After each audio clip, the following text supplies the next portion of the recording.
just going to have a little tune up. Thanks to your patience. We've been waiting for people to come over the field. Thanks for clambering through the field. Couldn't quite organise a piggyback into the hall this evening, but it's been really brilliant to have that option. Keeps us off the main road, doesn't it? Just want to thank you all for coming out tonight. We didn't expect it to be as hot as it is. We're going to keep all the windows and doors open. This is a little project we've been up to throughout the whole summer, really. Dan and his daughter Abi and I pulled our resources, some songs we wrote about our beloved Somerset, and we'd like to share them with you tonight. We've all had a bit of a rough time, haven't we, lately, over the last couple of years, and we thought the best way, really, to celebrate Somerset is to sing about it, sing about the people, sing about some history. These are our observations, things we've seen, things we've read, things we feel about where we were born and raised. Got my kids dragged up, sorry mother. This song we're going to start with is called Mud Horseman. Along the Bristol Channel for hundreds of years there's been this tradition of fishing.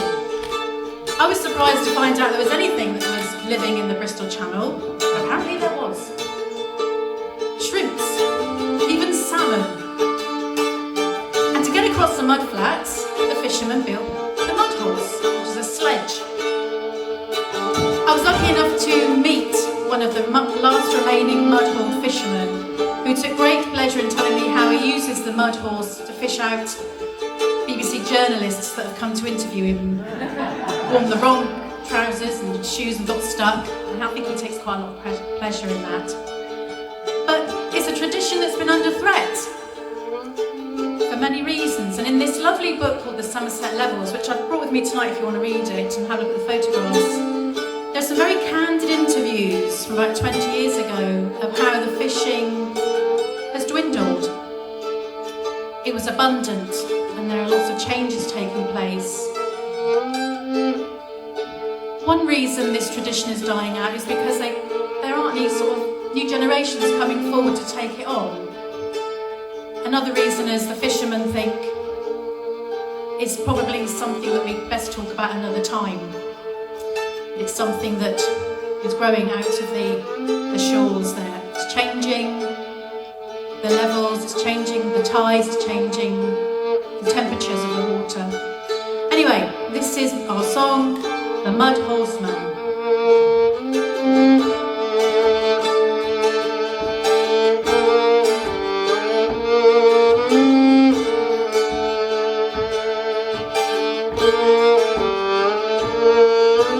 Cold and wet, it's only dawn.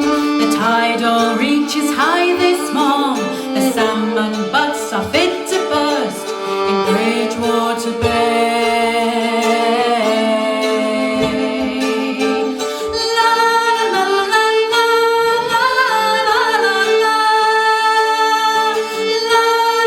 la la.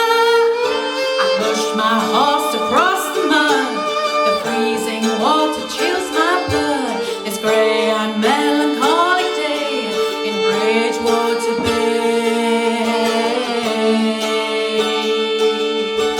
La la la la la la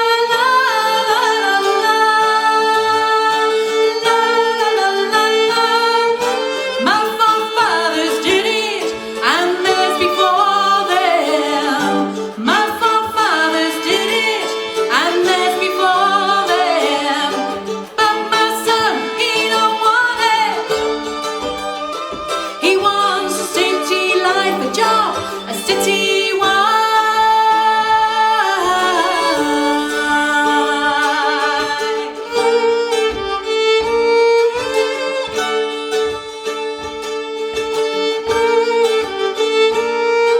I built this horse with my bare hands from local Elmervale. A million fish have landed from these shores, ships have sailed. La la la la la la la la la la la.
song is a song that I wrote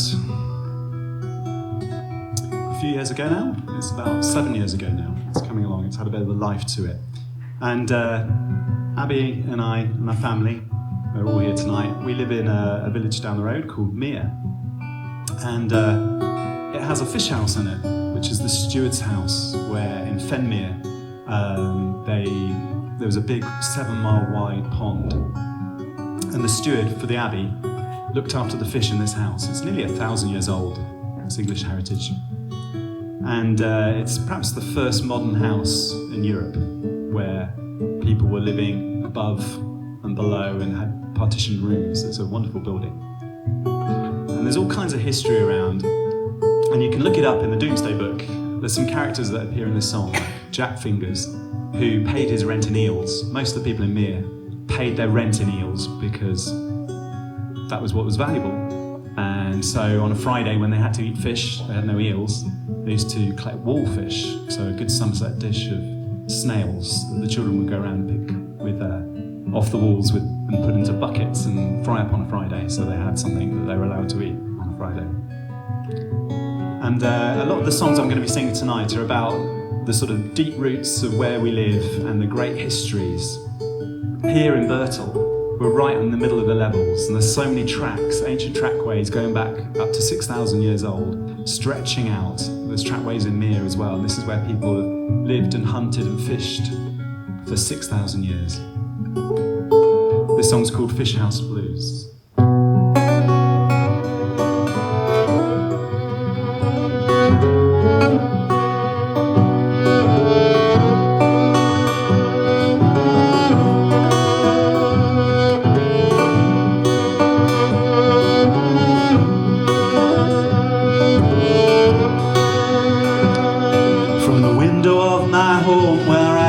For 13 springs,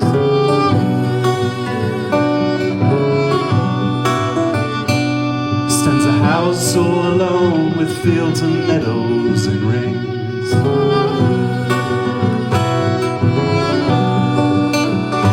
And it stood for the best part of 1,000 years.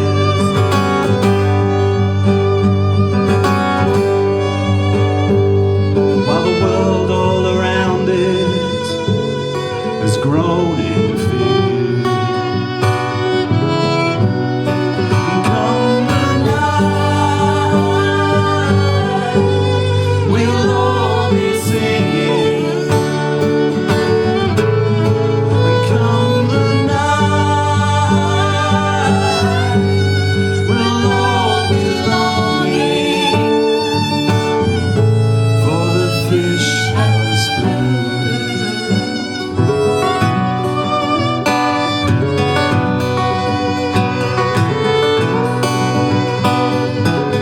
There's still an orchard where there used to be some vines.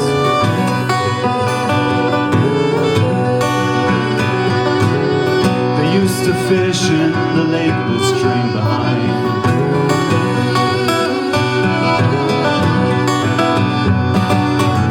Kings used to visit with the monks in a boat.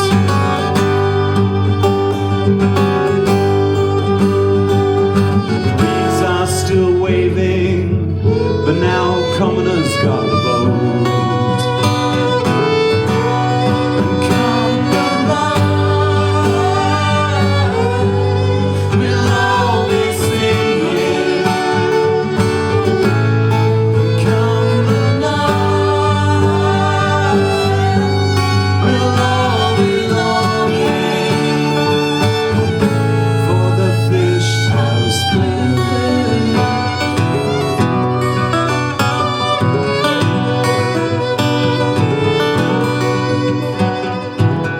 Knights and landholders were written in the book.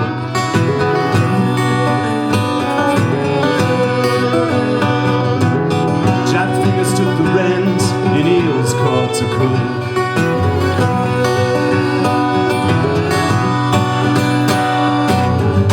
Taunting stones standing on the line.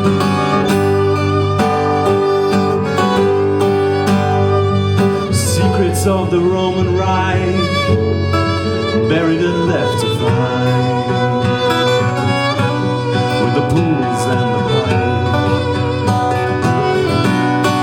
Come the night, we'll all be singing. Come the night, we'll all be longing for the fish house moon.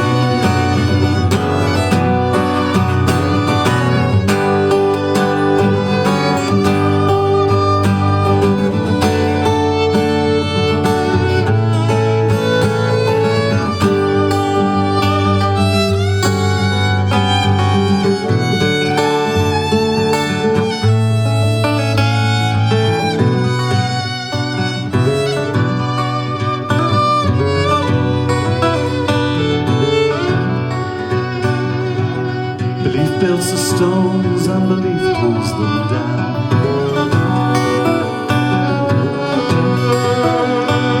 It all left its mark on the brow of this town.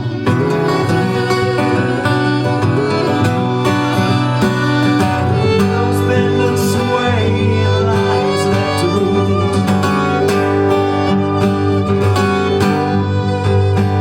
The thatch is now tiled up, tooth to tooth.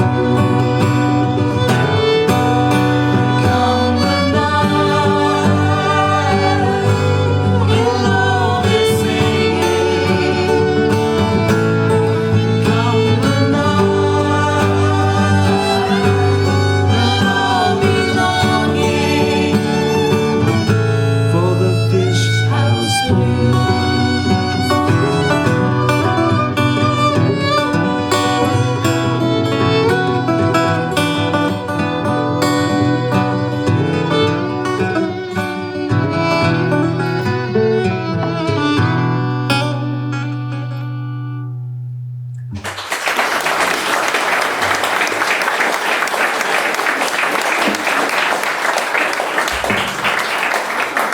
Gorgeous. Hope you like our Bumblebee Fairy Lights, by the way. It's quite some effort to put those on tonight. That was lovely. Going to chuck a bit of folk in for good measure. So in the archives we often find some gems, and we found this in the archive. It's called The Ballad of Glastonbury. It was written by Henry Alford, 1810 to 1871.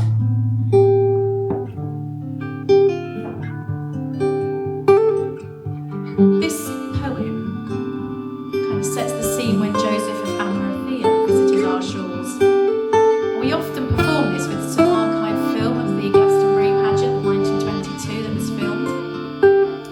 And it's lovely because the locals reenact this scene, and you have them landing on the beach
clear. My glasses were steaming up, so I'm not sure.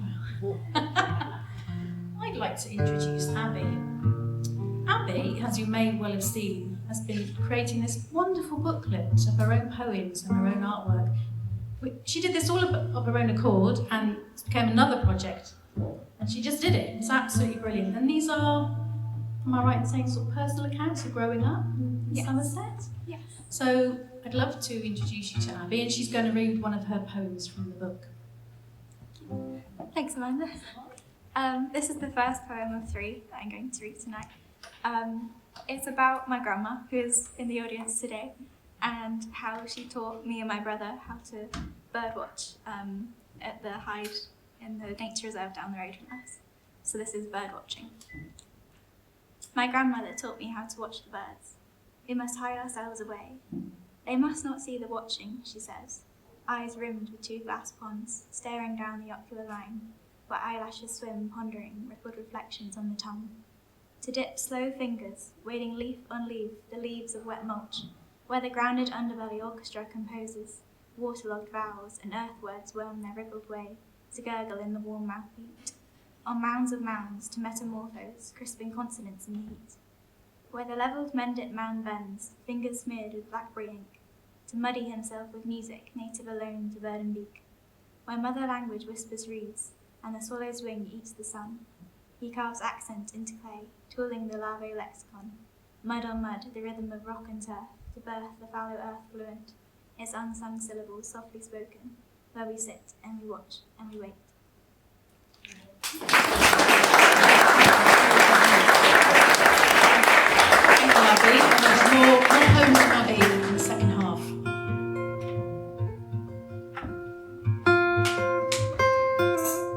Okay, I've got another song for you now. It's on the Fish House Blues album, and it was lovely to feel how all these songs fitted together in our story of Somerset, along with Abi's poems and Amanda's songs. This song was a lyric that I wrote quite a long time ago. It must have been getting on for 30 years ago, because I think it's the 30th anniversary of Clark's Village. So I was thinking about how Street was changing and Glastonbury was changing, how the leather workers were going, and we've still got the old factories there, how for 100 years more, going back even to the 18th century, people have been piece working with leather, and leather was coming into Yeovil, and they're making gloves in Yeovil and slippers in Street and moccasins and things in Glastonbury. And if you ask around anybody of a certain age, they'll be, oh yes, I used to make slippers, or I used to make leather jackets, and there's still a little bit of a factory up at the top of the town there. But it's thinking about just commerce and changing industry in Somerset, and this song is called Leatherman. The tune I found from an old Celtic, a Gaelic tune that I found in a library, and it's a modal tune, and it just ripples away. And in Ireland, some people believe, the old belief is that the music of Ireland came from the land, and if you listen carefully enough, if you get away from all the electricity in the cars and the smoke, you can hear the stones singing, and to me that's always what the tune for this one was. So it's the stones of Somerset, or the land of Somerset, singing underneath all the layers of different commerce that comes and goes. Leatherman.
Livestock, wide heights.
is about a pub. I spent a lot of my late teenage years in pubs. And quite frankly, growing up in a rural area, it wasn't uncommon to have a couple within walking distance.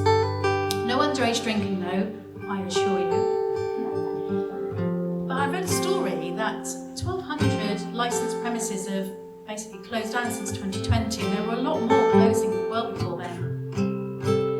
And people need a place to get together, don't they? Need a place to have some fun.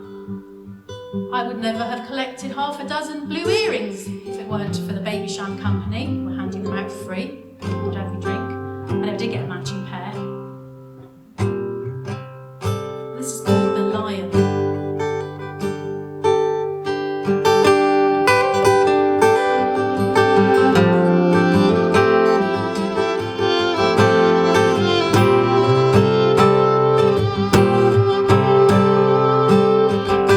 100 years ago, the lion found his space.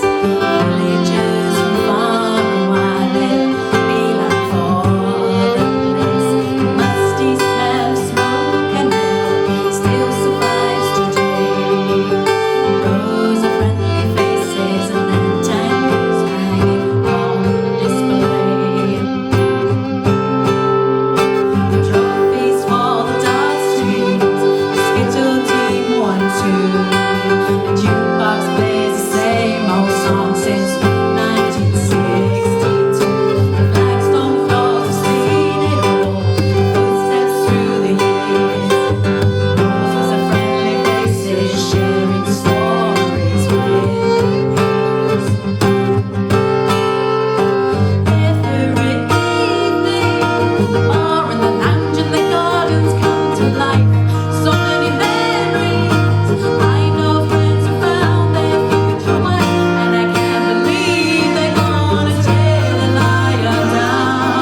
this part. It does.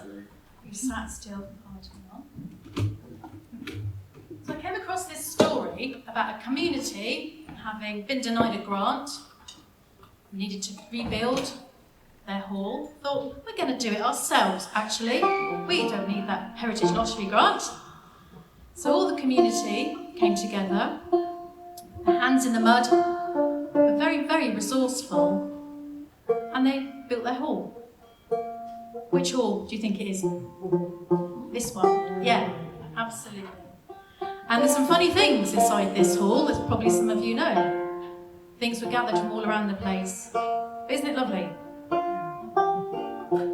So, there are some hand gestures to go with this. Please put your hands in the air like we're meant to. Right, we've got hands and prints and fingertips. Okay?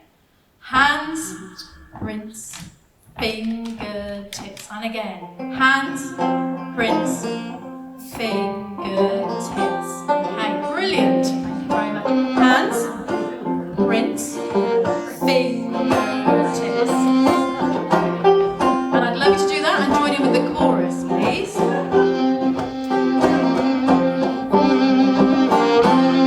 Oh, let me drum.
Wonderful. Well, I think it's probably time for another little cold beverage, don't you?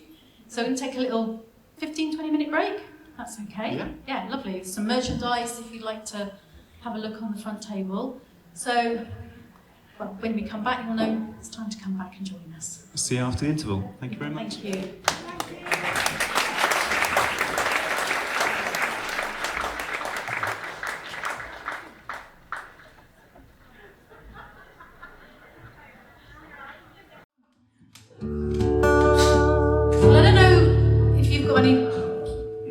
Any foxes running amok in the area, but that aside, I love foxes. And a couple of summers ago, I went on a glowworm walk in Westbury, and when we got to the end of the lane, this man was feeding a fox a pork pie off the end of a fork.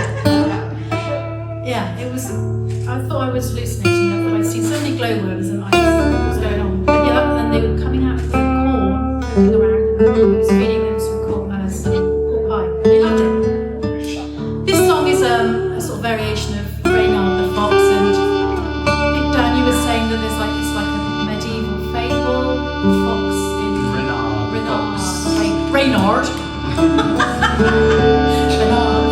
Yeah, you find it in lots of like monks' manuscripts. They draw little foxes. He was like a character, like a little cartoon character from medieval times.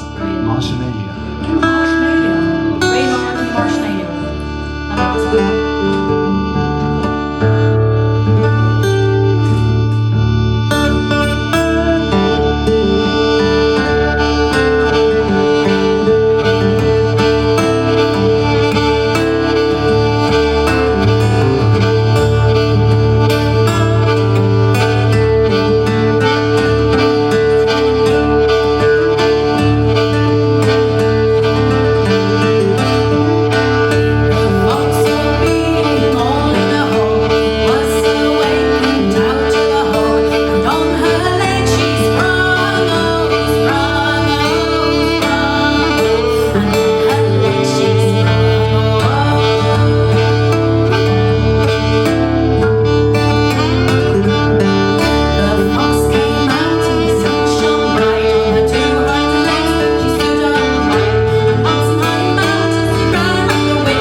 lights, ceiling. We have bee-themed earrings going on as well. And we also have glittery shoes. But we also have an apiarist in the audience this evening. Is there an apiarist in the audience there? Is there an apiarist in the room? Okay, so once I thought I had the terrible affliction of bees up my chimney. And fortunately, I had a friendly apiarist who came and sorted it out for me. Bees are fascinating creatures. I'm just going to get my harmonica first.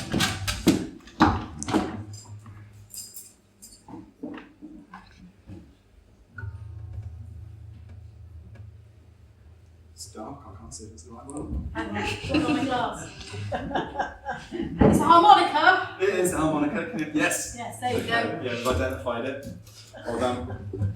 Well identified. Okay, so my lovely friend helped me out with my bees, well, with the bees. In fact, they didn't go into the lovely little place where she was tempting them with a slab of icing sugar. Yeah, okay. So it got me thinking about the symbiotic relationship that goes back probably thousands of years with beekeepers and the bees and their fascinating societies. Do they know we're stealing their honey? How do they feel about that? Do they mind if you bring them icing sugar? And they're going all around Somerset and they're taking all the choice flowers, the heather and all the lovely flowers up on the mendips, down to all the beautiful flowers that we find down on the levels. And there's a rhythm to a hive, and they wake up and they move on, and the new princesses come out and they start new colonies, and it's just a fascinating society going on all around us and pollinating our plants and flowers for us. You might not know, but Saint Valentine is the patron saint of apiarists. So Saint Valentine's in there as well, which we don't send people like apiarist cards, but maybe we should.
excited about because it's new.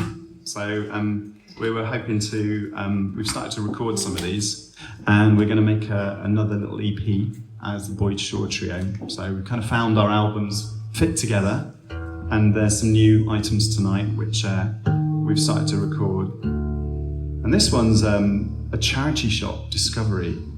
You know, when you go into a charity shop and you find something and you just can't believe it and you're so excited. I found a lovely old book in a street charity shop. And actually it was a book that put together a gazetteer, sort of like lots of magazines that were produced sort of in the mid-19th century, and leather bound with lovely marbled paper and everything.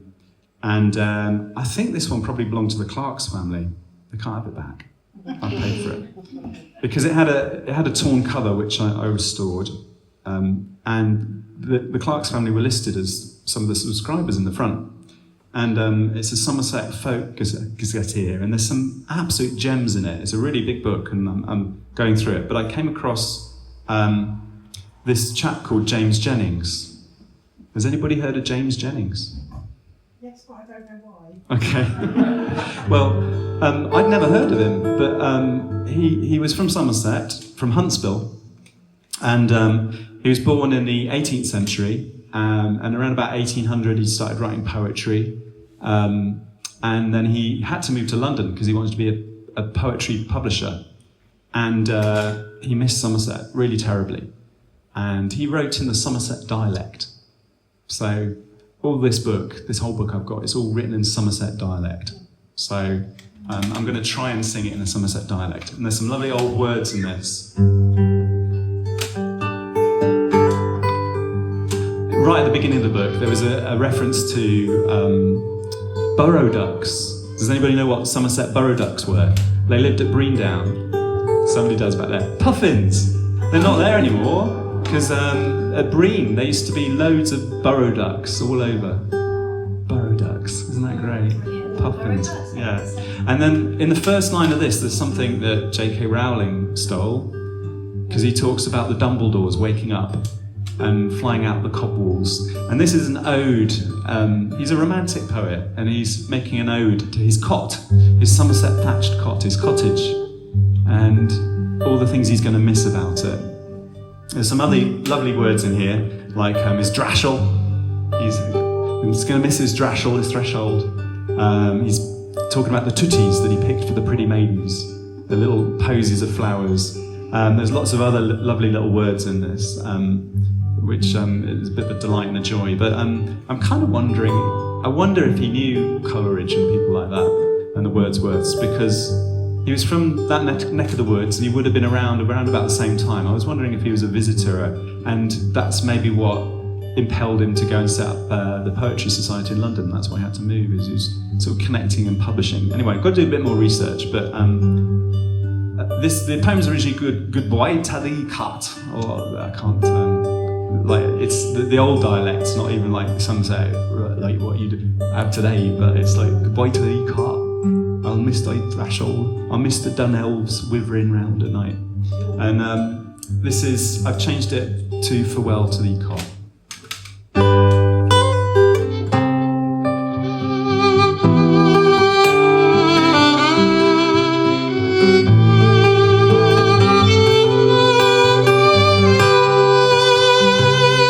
really sorry, I just put it out of tune while I was talking. I'm not going to play it like that, because it's like, oh my goodness, it's so out of tune. There's me trying to slickly go in, but yeah.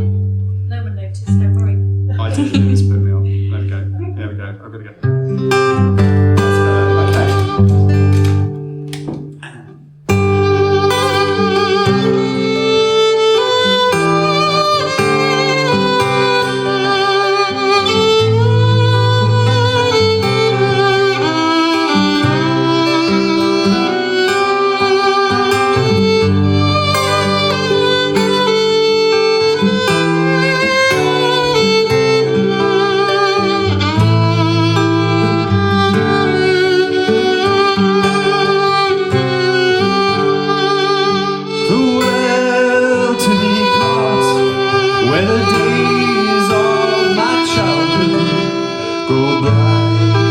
as the sun in a morning of May. With a tumble goes humming, creep out of the cold, and shaking their wings, left me forth and away. Farewell to the cart on thy threshold and my own. I never know, shall my foot again say, the jessamine or thy porch, sweetly blooming, wherever I go, I shall never forget. The roses, the leaves, the blue in the borders, the gaining flowers that I used to behold. The trees with the honeysucks arranging all over, I always shall think enough I should behold.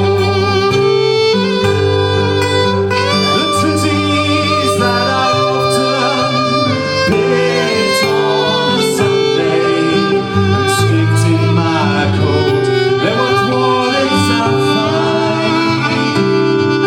And now shall I tell them, for all pretty maidens, when I pass them and look back, the smile rolls on the wine. Farewell to the ash which my father before me had planted with pleasure the day I was born. Say, oh, the drop of tear when I cease to behold thee and wander away through the world all forlorn. Farewell to the tree and thy cold shade in summer, thy apples will be allotted to shade. When tea wine makes thy vows, sense of illness and sorrow, see your last sight for me, one I wish away.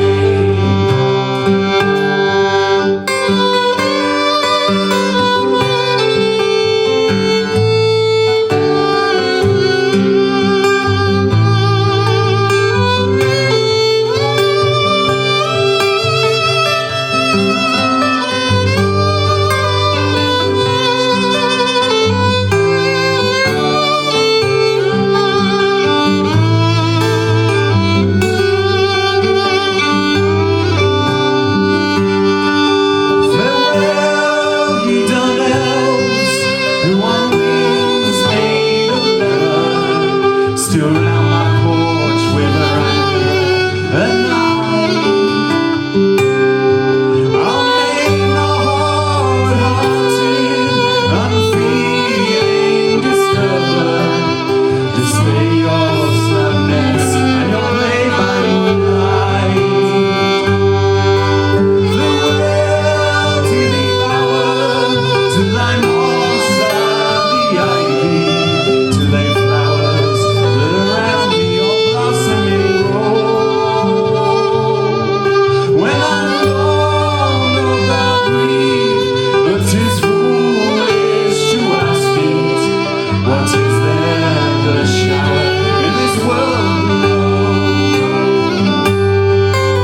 Farewell to the court where the nightingale's music in the midnight of my time grows loud on the air, where the collie await with the song and the singing, when with the dirge and the voice for a living.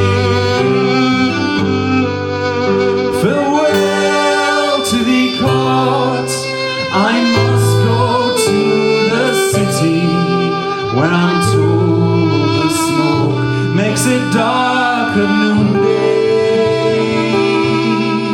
But if it's true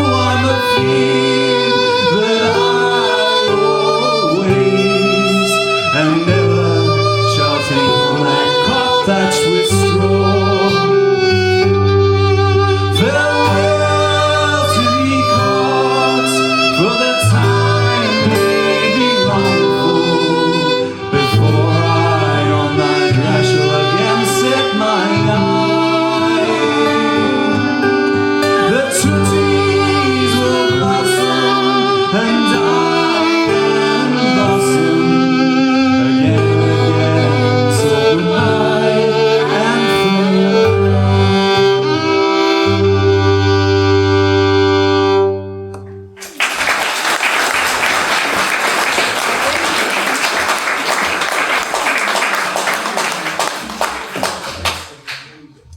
Well, we're in for another treat. We're going to have a couple more poems. Right, Abby's good self. Yes. Oh, that's a bit louder. Ah. That's good. This one is called The Wessex Woman. And it's about all of the things that have kind of been lost and forgotten in the peat and in the bog, like all the little Roman coins and things. And it's imagining Wessex as a woman and what she would be like if she was there and she heard all the stories. Yeah. She was brewed in the brew by brackish flooding fingers and homed in the belly of an eel. Silver skulking in summer sun, it spat her out, blackberry made and newly ancient. For a while she fumbled in the fen and wallowed in open water. She tamed all the serpent trees and showed them how to roar wooden, until their howling turned paddle-edged, just a hollow echo, the rippling canoe slipping over a glassy owl onto the bank again. The apples are all fallen here, where she lay down with the ants that crawled across her toes and watched them ferrying the cider crash through bittersweet from earth to mouth and seed to sapling song. The cotton grass grew over and she sowed herself in. Now she is grown over, and we cannot stop her greening.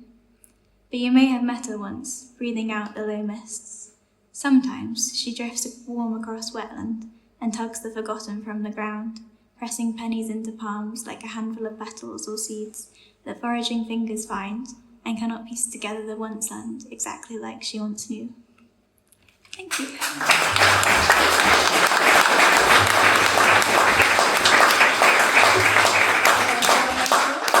Yes, there is another one. Oh, brilliant. What do you think my favourite Muppet is? Oh, thank you. Inspired by Anvil, I'm taking up a bit of drumming. I believe there are some drummers in the audience tonight as well. I've enjoyed playing this, and I'm going to play it on the Glastonbury Canal track. What's the technical term for this drum? It's a snare Oh, drum. it's a snare drum. Playing with brushes. It's got this shiny guitar. Change.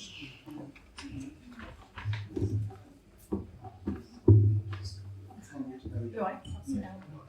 I'll go down. So the Glastonbury Canal, I can't remember who lent it to me. Somebody lent me a wonderful book. I think it might have been that gentleman there with the very smart beard, who lent me a book about the Glastonbury Canal. And we've been walking alongside the Glastonbury Canal for years down by the Avalon marshes.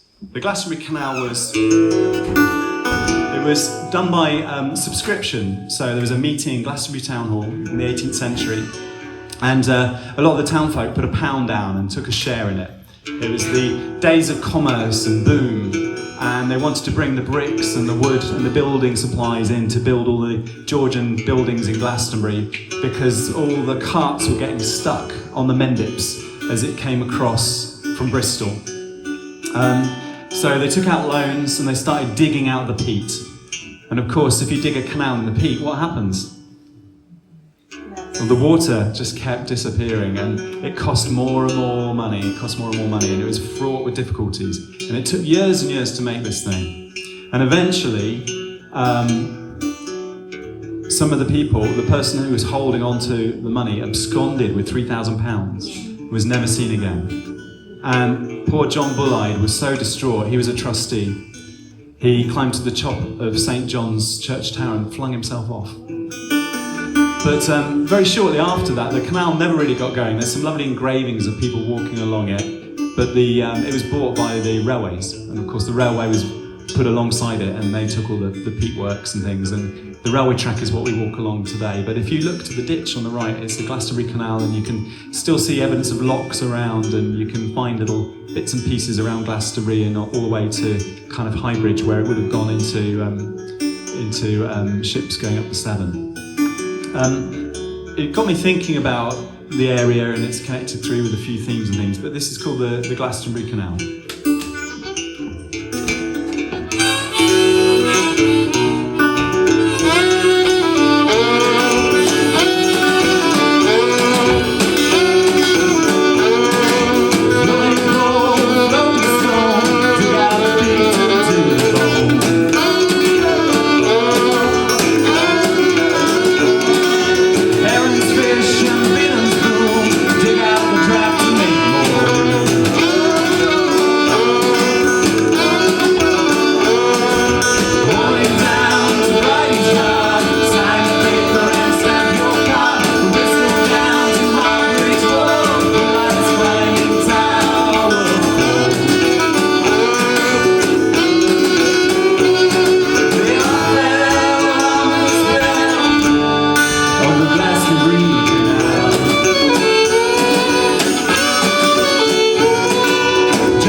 Fish in the lake and birds in the trees.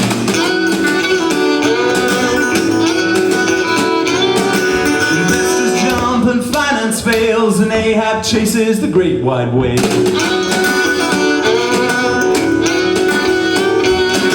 He tries to strike, but he'll fail. Backstabbing above the rail, cuts through the fish in the land, and his face on Glastonbury's land.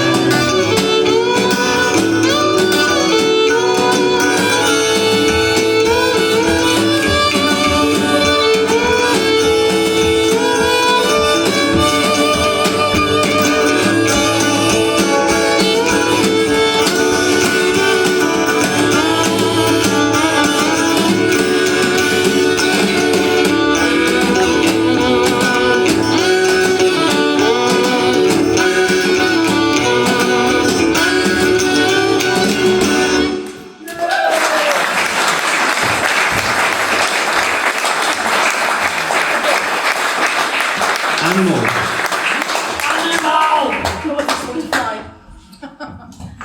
Yeah, that was our rock star moment.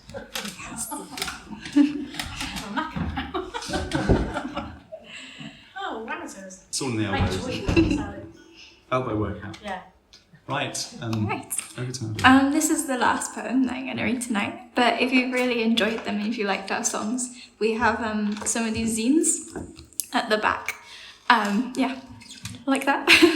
And if you'd like to buy one, they're £5. Yeah.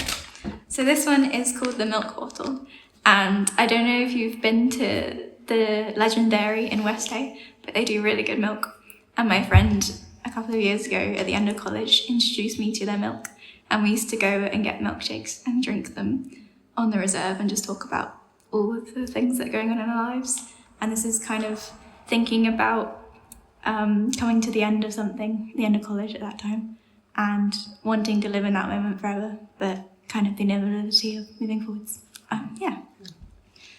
I caught the Milky Way in a bottle up the lane. It scrambled, spidily stuck between paper and glass, then swirled as the tide went out and bent beneath the gap. I screwed the lid on tight and held the flood warm in my hands. For a while, time stood still where I set it on the fence. The sun was a heart, beating in the centre of the way, beating milky on the trees and the grass and the skin on the back of my neck, where it burned a sunset pink through the glass. I put it in a bottle, like a firefly, whole, fresh today. It lasted longer than the sky or the hills, and sung the sheep's calling, the old shepherd's warning, till all the sea stars stopped their shining, and the air rolled moth-born, heavy with the rain. It grew flowers, like upturned hands, reaching down the sky to patch my jeans navy and mend all its gaping mouths. I could not stop the churning, ever turning and unlearning, the bottle shape I made. It would not hold forever, just a pause, enough to sip before the milk turned sour.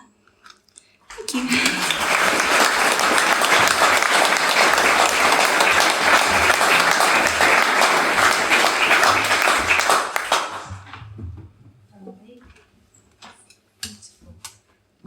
Oh, sorry. Give a compliment, I get whacked. Has anybody seen these flies flying around? They're like sort of psychedelic flies. Or have I just like gone mad because I'm so hot? I think they're just crane flies, but they're pretty in the Yeah, sparkles. they do. So this song was like the bookend to Fish House Blues. It's pillbox blues. Near the fish house, there's a line of pillboxes, part of the defence of this country in the Second World War. And I was thinking about the Home Guard and the soldiers that were first stationed there. They weren't really used that much, but it was abandoned quite quickly. But at the time, people must have thought we were going to be invaded, and I know there were plans to invade, and it could have happened. And they were desperately setting up these little concrete boxes that we see all along here. It connects Burtle and it connects up through to High Bridge and so on. It goes all the way out. You can find these lines through Mark and so on. And we're connected by these lines of these amazing little pillboxes. And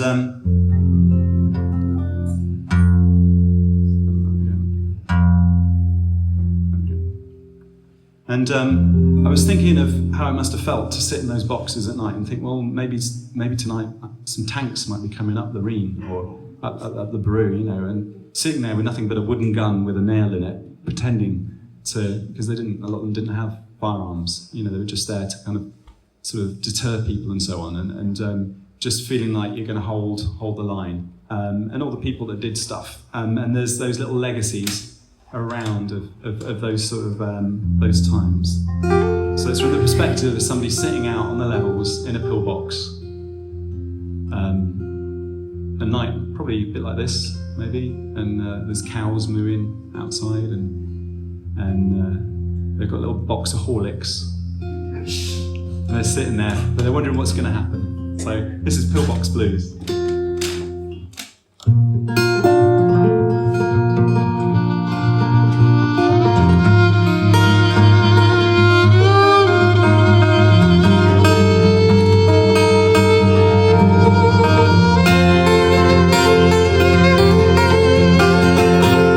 Sunrise on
in Somerset, various different locations. I'm up near the Mendips, and these guys are in levels. We got talking about childhood and how where we would play informed our childhood. You know, I would go up to Crooks Peak. I was kind of that last generation where I think we didn't really have to worry about going on our own. We play in the hedges, make dens. I would chuck cow pats at my friends. The knack was to get it so that it was sort of a little bit ruddy in the middle, but nice and crusty on the outside. You could do that in a minute, because We'll do that in a minute. there's lots out there in the grass, in the That's a cow dark. pat You for can me. reenact that. Yeah. And then one friend said to me, he has some goats, and he said, oh, but they really like if you put your forehead to the goat's head. I was like, oh really? Okay, I'll do that. Yeah. So I think if I was going to write a song about my childhood, it'd be something like headbutting goats and chucking cow pats or something like that. But it was pretty idyllic, really, living in the Mendips, and I'm really grateful that we still have some trees to climb in and some hedges to play in, and I think we really need to preserve these things for our future generations. So. I think I spent my whole childhood pretty much in a hedge somewhere. We lived in Somerton, that's where I grew up, in the Carey Valley. And the Carey River, sort of seeing the older boys catching eels. This song's kind of about dredging, and they were dredging again a few years ago, and I was remembering dredging and the eels wriggling back into the river and trying to pick them up and getting bitten by an eel. They've got really sharp teeth. We performed this one in Strode Theatre one time, yeah, a lovely concert we did there. And I said to my mum, I said, have you got any photos of me in the 70s down by the Carey River? And she said, yeah, I've got one. And she got this lovely kind of like hard to, sort of a little bit fuzzy, kind of almost sepia-y, but you can see I was wearing a pair of red shorts, playing by the river with my brother and maybe my cousins and things. And I thought, that's great. And so we scanned it in and we gave it to the projectionist, and they projected it up on the cyc at the back, 30 foot high. And then I realised I was peeing in the river. Anyway, this one's called Silver Children.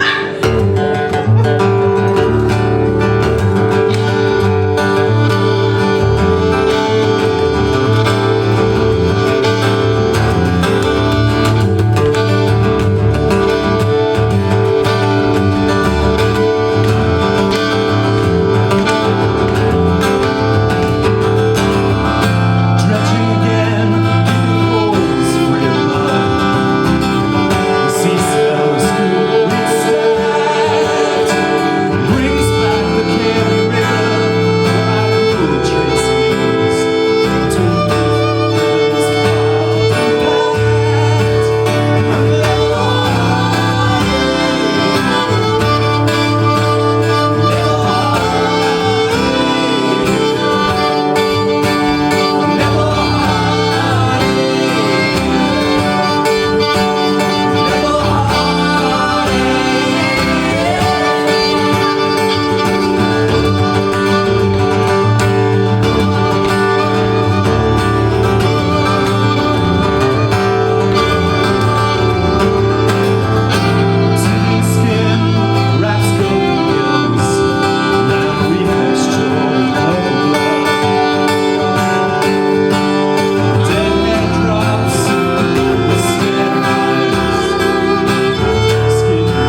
good time. Hope you have. Thank you, Dan. Thank you, Abi. Thank you for all our helpers tonight. Thank you for helping to organise the parking. Lots of promotion the hall committee helped us with. Thanks to Fiona and Dylan and all the other people in our lives that help us to do what we love to do. And thank you so much for coming along and sharing our music with us tonight. It's just really, really nice to sit and play some songs and for you to listen. So we really appreciate you coming. Thanks ever so much. I hope you've had as much fun as we have. That was our last song, but we were just thinking, do you fancy singing the Burtle song again since we're here? Yeah? Do you want to do the actions? We'll send you out with the actions and you can be singing. So we'll do the Burtle song just one more time just to send you out. Slightly slower, so you've got time to... Oh, brilliant. Yes. Right. Well, let's have a look then. 1, 2, 3, go. The hands and the prints and the fingertips are all... It's too many beers, that's what's happened. Too many beers.